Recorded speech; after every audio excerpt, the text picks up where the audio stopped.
Capítulo 4. Dons transmitidos. Como isto se aplica a mim? Até este ponto, tratamos da intimidação e seus efeitos apenas sobre a liderança da igreja. Mas é bem possível que muitos de vocês que estão lendo este livro não estejam no ministério em tempo integral. Vocês podem estar se perguntando: como isto se aplica a mim? Deus dá um lugar ou posição no espírito a cada crente. Lembre-se, Paulo explicou que Deus, juntamente com ele, nos ressuscitou e nos fez assentar nos lugares celestiais em Cristo Jesus. Efésios 2:6. É neste lugar que os filhos de Deus redimidos devem habitar. Este lugar fica acima de todo principado e potestade e poder e domínio e de todo nome que se possa referir não só no presente século, mas também no vindouro. E pôs todas as coisas debaixo dos seus pés, e para ser o cabeça sobre todas as coisas, o deu, o Senhor Jesus, à igreja, a qual é o seu corpo. Efésios 1, 21-23. A igreja é o corpo de Cristo. Assim como nossos corpos físicos contêm muitas partes que diferem em função e capacidade, também os membros do corpo de Cristo funcionam em diferentes chamados e dons. Deus determina o propósito e a função deles. Cada um é importante e nenhum deles é independente dos outros. Paulo declarou que todos os espíritos demoníacos foram colocados debaixo dos pés de Jesus. Isto ilustra claramente que nenhum demônio deve exercer autoridade sobre um crente. Se você é o pé do corpo de Cristo, os demônios ainda estão debaixo de você. Jesus disse: "Eis aí vos dei autoridade sobre todo o poder do inimigo, e nada, absolutamente nada, vos causará dano." Lucas 10:19. Entretanto, se não exercitarmos ou andarmos na autoridade que nos foi dada por Deus, alguém a tomará de nós e a usará contra nós. O inimigo está atrás da nossa posição no espírito, revestido com dons para operar. Vamos prosseguir com o nosso estudo da carta de Paulo a Timóteo. Por esta razão te admoesto que reavives o dom de Deus que há em ti pela imposição das minhas mãos. 2 Timóteo 1:6. A palavra grega para dom é carisma. A concordância de Strong define essa palavra como um dom espiritual. Outra definição adaptada do dicionário Vine seria o dom da graça derramado sobre os crentes pela operação do Espírito Santo. Assim, a palavra carisma define essas habilidades espirituais com as quais Deus equipa os crentes.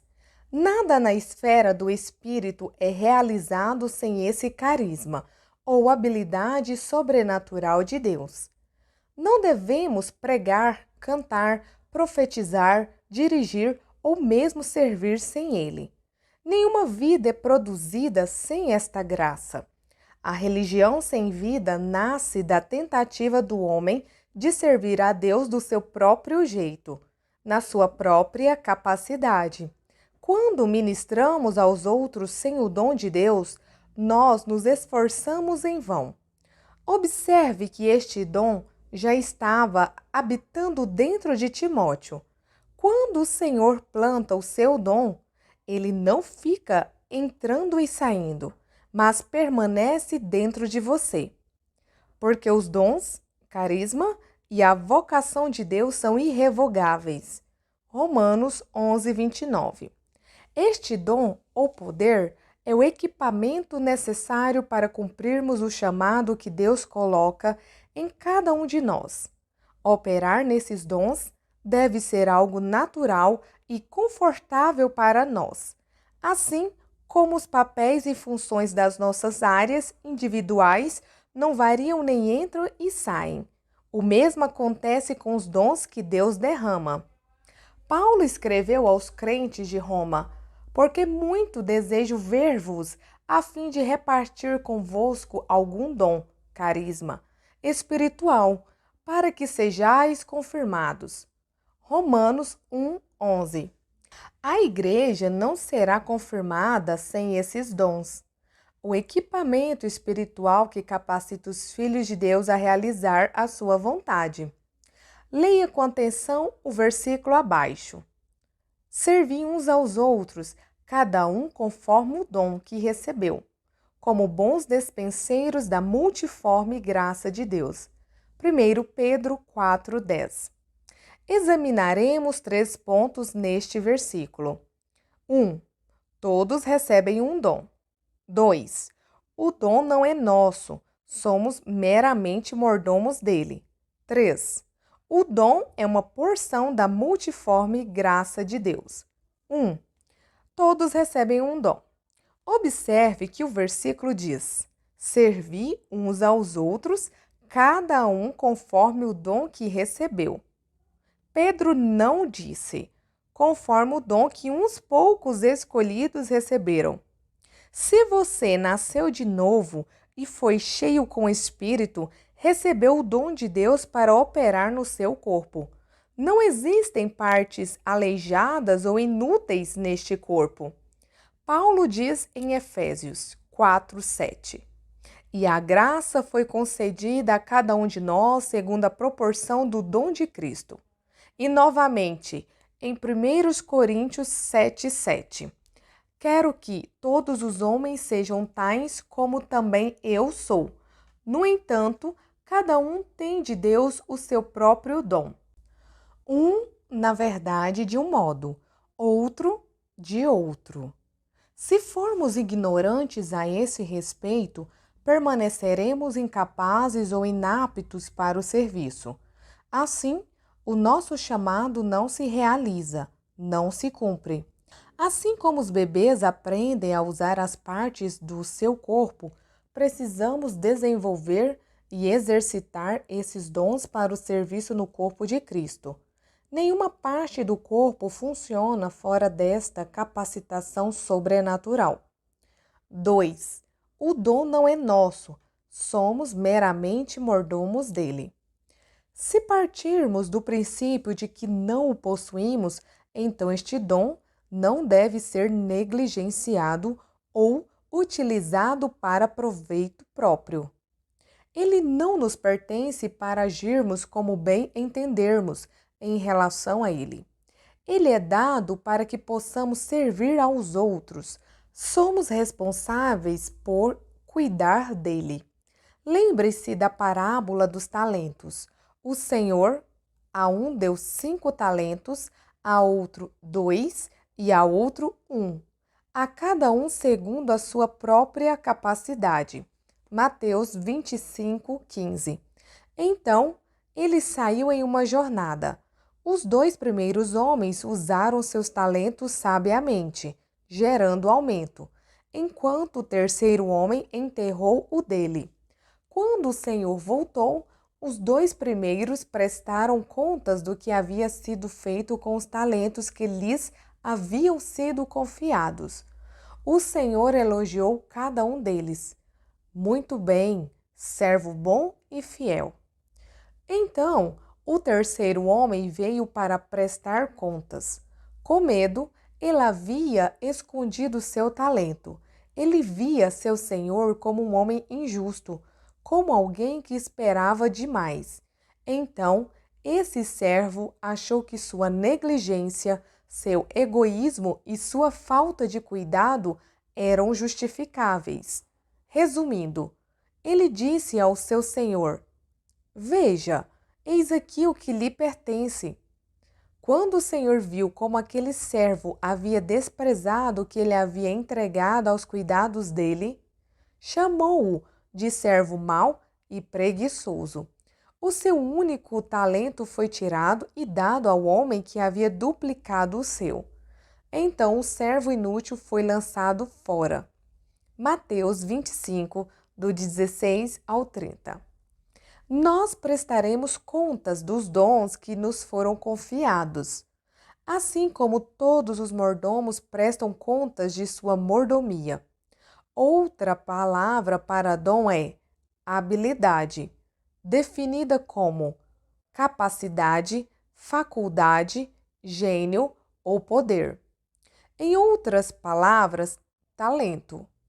A partir desta parábola, vemos uma clara ilustração sobre a importância de alimentarmos e desenvolvermos o dom, a habilidade ou o talento que Deus nos confiou.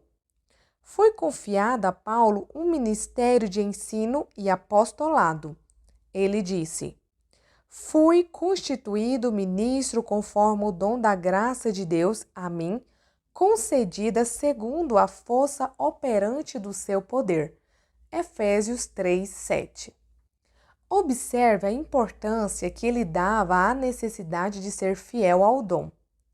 Se anuncio o evangelho, não tenho de que me gloriar, pois sobre mim pesa esta obrigação. Porque ai de mim se não pregar o evangelho. Se o faço de livre vontade, tenho galardão. Mas se constrangido é então a responsabilidade de despenseiro que me está confiada. 1 Coríntios 9, do 16 ao 17. Paulo diz: ai de mim. Observe que ai é uma palavra muito forte. Jesus usou-a para advertir sobre o julgamento iminente de certos indivíduos ou cidades. Ele disse ai sobre Corazim e Betsaida, cidades que não existem mais. Mateus 11, 21 ao 22. Ele disse ai sobre os escribas e fariseus. Mateus 23. E sobre Judas. Mateus 26, 24. O termo ai é usado por Judas para descrever o julgamento dos homens maus da igreja. No livro de Apocalipse, esta palavra é usada com referência aos habitantes da terra sob o julgamento de Deus. Apocalipse 8, 13. Quando usou a palavra ai, Paulo indicou a tremenda responsabilidade da fidelidade para com o dom de Deus. Um cristão acabará por se desviar se não agir de acordo com seu dom ou chamado, assim como um músculo se atrofia pela falta de uso. Um crente ocioso se isola e se torna presa fácil do inimigo. Ao estudar a vida de grandes homens e mulheres de Deus, descobri que aqueles que caíram haviam se tornado ociosos ou negligentes em relação ao seu chamado. Talvez eles ainda estivessem ministrando, mas faziam isso debaixo do ímpeto natural conquistado pelos seus anos anteriores no ministério. Eles começaram a usar o dom de Deus em benefício próprio e não para proteger e servir a outros. O rei Davi caiu em pecado no momento em que deveria estar na batalha. Decorrido o ano, no tempo em que os reis costumam sair para a guerra, enviou Davi a Joabe e seus servos, com ele e a todo Israel, que destruíram os filhos de Amon e sitiaram Rabá. Porém, Davi ficou em Jerusalém. Segundo Samuel 11, 1. Davi era rei. Deus o havia feito rei para pastorear e proteger Israel. Era tempo dele guerrear e não de ficar em casa em Jerusalém desfrutando das recompensas das vitórias passadas. Ele estava relaxando, desfrutando dos benefícios de seus esforços anteriores. Entediado, ele estava observando seus domínios da varanda quando viu Batseba banhando-se. E o final da história todos nós conhecemos. A questão aqui é uma só. Não estamos aqui para tirar férias. Nossas vidas nem sequer nos pertencem, pois até mesmo elas foram compradas e nos foram devolvidas para administrar. Somos residentes temporários e não habitantes permanentes. Muitas pessoas agem como se esta vida fosse o seu destino final. Jesus disse: A minha comida consiste em fazer a vontade daquele que me enviou e realizar a sua obra. João 4:34. Esta também deveria ser a nossa dieta. Jesus sabia o que era necessário para manter a sua força. A nossa força vem da comida, tanto física quanto espiritual.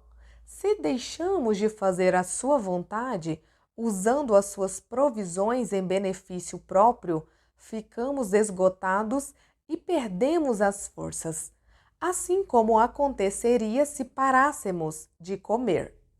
Quando perdemos a força, achamos mais fácil caminhar com este mundo e não contra ele. Nós nos tornamos obstinados, egocêntricos, autoconscientes e egoístas. Temos uma grande responsabilidade. Não devemos ser pessoas que simplesmente vão à igreja, não aplicam nada em suas vidas e engordam com a palavra de Deus. O Senhor nos adverte em Ezequiel 34:20. Eis que eu mesmo julgarei entre ovelhas gordas e ovelhas magras. Quem são as ovelhas gordas? Aquelas que se servem das coisas boas de Deus, negligenciando as outras pessoas. Veja como Deus descreve a ovelha gorda. Acaso não vos basta a boa pastagem? A vez de pisar aos pés o resto do vosso pasto, e não vos basta o terdes bebido as águas claras? A vez de turvar o resto com os pés? Visto que com o lado e com o ombro dais empurrões e, com os chifres, impelis as fracas até as espalhardes fora. Eu livrarei as minhas ovelhas para que já não sirvam de rapina e julgarei entre ovelhas e ovelhas. Ezequiel 34, 18, 21 e 22. Os dons de Deus não estão à nossa disposição para cometermos excessos. Deus nos testará com a sua bondade. Devemos usar a capacidade de Deus em nossa vida para servir àqueles que são fracos, jovens ou incapazes, para que o corpo possa ser completo. Não me interprete mal. Está certo que desfrutemos dos frutos do nosso trabalho. Deus nos dá descanso e refrigério. Mas quando o nosso foco gira em torno de nós mesmos, nos tornamos gordos e descuidados. Os dons e talentos usados somente para servir a nós mesmos não são multiplicados. Cada parte do seu corpo é responsável pelas outras partes. Se as suas pernas se recusassem a trabalhar, todo o seu corpo sofreria.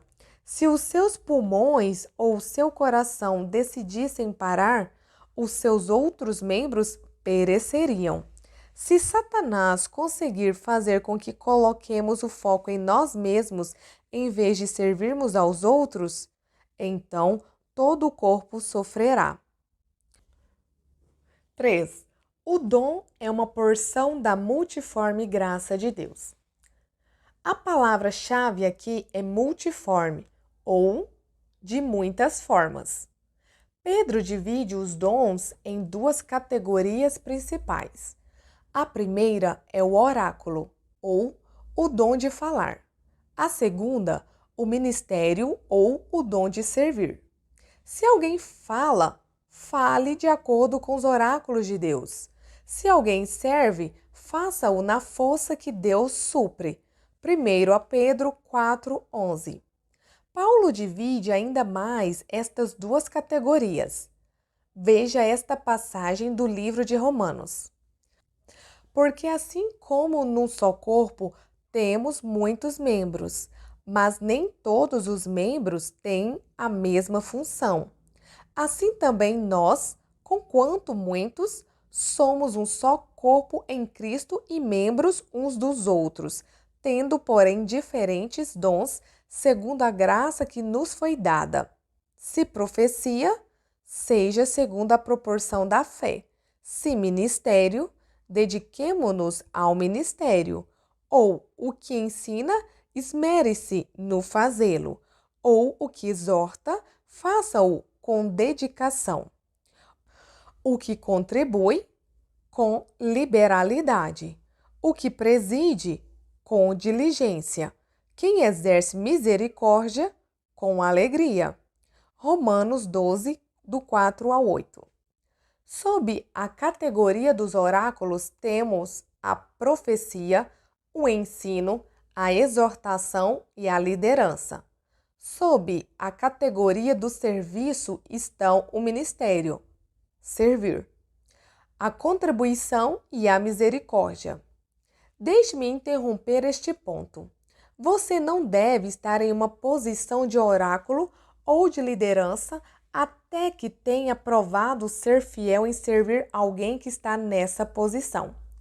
Muitos querem liderar e pregar, mas não renderam suas vidas para servir. Não importa o quanto sejam talentosos, fazer isso é um desserviço. Um prejuízo tanto para eles quanto para os que estão sob os seus cuidados. Se o caráter deles não for desenvolvido pelo serviço, eles usarão sua posição de liderança para dominar sobre as pessoas. Já vi dois extremos resultantes da falta de entendimento. O primeiro está relacionado àqueles que têm a si mesmos em mais alta consideração do que deveriam, interpretando erroneamente que o oráculo é o único dom. Eles pensam que esse é o ponto mais alto do ministério e não acreditam que haja nenhuma outra forma de servir a Deus. Isto está incorreto, porque também o corpo não é um só membro, mas muitos. Se todo o corpo fosse olho, onde estaria o ouvido? Se todo fosse ouvido, onde o olfato? 1 Coríntios 12, 14 e 17. Todos querem ser a boca, mas cada parte é importante. Sem o ministério de ajuda, o ministério de oráculo está limitado. As pessoas tentam se mover no dom que desejam, em vez de agirem de acordo com o dom que possuem. No outro extremo estão aqueles que pensam que o ministério está limitado aos pregadores ou à equipe ministerial. Esta mentalidade aleija o corpo, fazendo com que ele funcione de forma deficiente. Paulo explica: pelo contrário, os membros do corpo que parecem ser mais fracos são necessários, e os que nos parecem menos dignos no corpo, a estes damos muito maior honra. Também os que em nós não são decorosos, revestimos de especial honra. 1 Coríntios 12, 22 e 23. Isto eleva a importância dos que não são percebidos. Deus fez com que aqueles que não são vistos sejam ainda mais importantes do que aqueles que são vistos. Sem eles, não haveria função de andar ou falar. O livro de Atos demonstra como a igreja primitiva lidava com a questão dos dons. Os cristãos primitivos percebiam que havia muito mais envolvido no ministério do que pregar, curar, libertar e profetizar. Atos 6 menciona que algumas viúvas da igreja de Jerusalém eram negligenciadas. Elas precisavam de alimentos e de ajuda com outras necessidades diárias. Quando isto chamou a atenção da liderança, eles reagiram. Mas, irmãos, escolhei dentre vós homens de boa reputação, cheios do espírito e de sabedoria, aos quais encarregaremos deste serviço. Atos 6, 3. Eles encontraram homens que atendiam a estas qualificações e os levaram à presença dos apóstolos. E estes, orando, impuseram-lhes as mãos. Crescia a palavra de Deus e, em Jerusalém, se multiplicava o número dos discípulos. Atos 6, 6 ao 7. O que aconteceu quando os apóstolos impuseram as mãos sobre eles? O dom de servir foi transmitido e o resultado foi que a palavra de Deus se espalhou e os discípulos se multiplicaram. Aqueles homens estavam operando no dom que lhes havia sido dado. Que fato impressionante! Homens servindo viúvas fizeram com que a palavra de Deus se espalhasse e os discípulos se multiplicassem grandemente. Creio que um dos grandes motivos pelo qual as nossas igrejas não estão crescendo e se multiplicando é porque nem todas as pessoas, congregações e líderes, estão se movendo nos seus dons. O livro de Atos demonstra ainda como um líder que está operando nos dons pode trazer um número limitado de pessoas à salvação. Mas quando toda a igreja se envolve, os resultados são muito maiores. Logo após o dia de Pentecostes, quando Pedro pregou, houve um acréscimo naquele dia de quase 3.000 pessoas. Atos 2:41, ênfase do autor. Ver também versículo 47. Quando Pedro andava pelas ruas de Jerusalém sob a unção de cura, crescia mais e mais a multidão de crentes, tanto homens como mulheres, agregados ao Senhor. Atos 5:14, ênfase do autor. Mas quando os crentes começaram a ensinar todos os dias em cada casa, Atos 5:42, então a igreja começou a se multiplicar. Atos 6:1.